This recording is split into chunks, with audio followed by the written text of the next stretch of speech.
நான் என் நெஞ்சில் குடியிருக்கும் சி ஜோசப் விஜய் எனும் நான்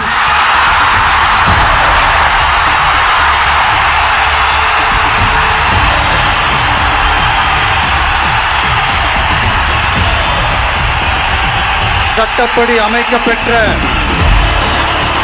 இந்திய அரசியல் அமைப்பின்பால் உண்மையான நம்பிக்கையும் மாறா பற்றும் கொண்டிருப்பேன் என்றும்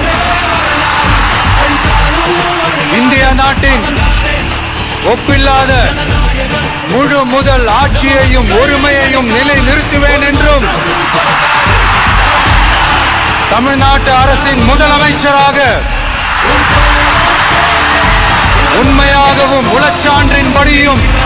என் கடமைகளை நிறைவேற்றுவேன் என்றும்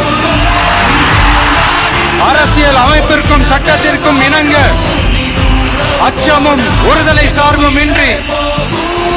விருப்பு வெறுப்பை விலக்கி